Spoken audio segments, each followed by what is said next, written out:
even though ATONE Heart of the Elder Tree is your first game, it's the first game for Wildboy Studios, it's an incredibly polished and emotionally deep experience. What's your secret, guys? You set your own bar super high. You know that, right? Yeah. I think it was actually kind of a mistake to set our bar that high. When you're first starting out making a game, I think it's like a good idea to start small and to do something that's, good scope. We were so incredibly passionate about making a game together because the three of us are like really good friends. And I think our passion was really the thing that kind of drove us from the start, if you know. And so I would say that our passion is like kind of the secret spice, really, to making this work.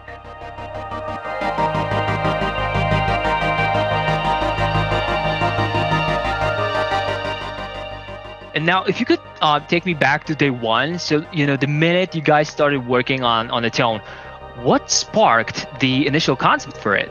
Yeah, we were both doing a project in university, and it was like, we could kind of do whatever we wanted. And we decided to do like a concept for a game. And it was this crazy ambitious project where like it was open world and it was like, online, and it was like really, we were two designers and we'd never done programming, so we had no idea what we were doing really. And after university, Sid went to work at a place called Properly, which was like a startup company, and he met Pat, who's now the CEO of Wildboy Studios, our company.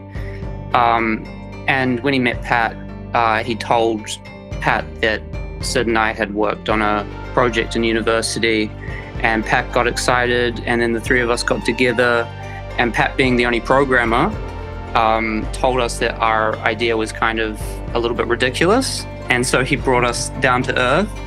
And we kind of restarted the process from that point onwards.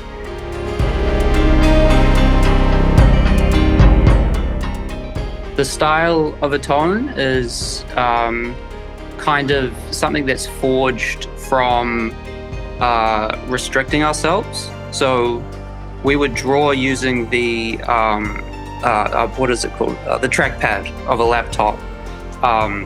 And lots of people think we're kind of crazy doing that, but what it meant was when we used the trackpad and a tool called the polygon selection tool in Photoshop, it kind of meant we had to draw shapes and stuff in a certain way. We restricted ourselves so much, and that kind of breathed life into this kind of interesting looking elongated polygonal style that we had.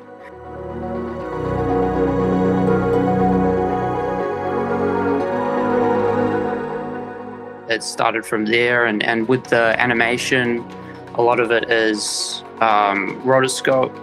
It was a really difficult process because it's probably not a very smart direction to go in with animation. There's lots of easier ways to do it, but we were interested in challenging ourselves, and we think that it ended up looking quite unique, as much as it might not sometimes be super flash. I think generally there is a lot of uniqueness to the animation and the style in lots of different areas of the game.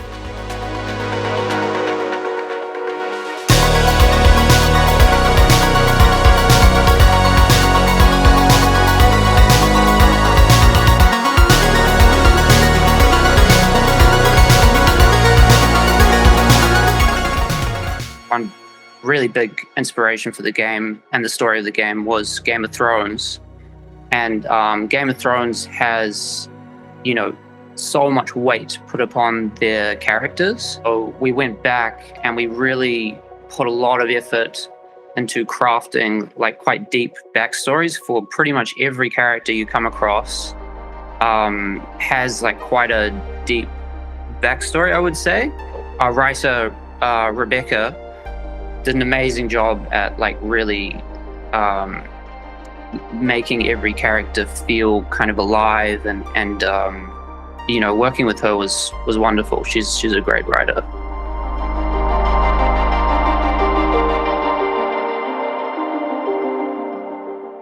the music was always going to be such an important part of the game. We were really keen to make something unique, to make an experience that kind of surprised people and made people feel like, they were in this world that they'd never really been in before a little bit.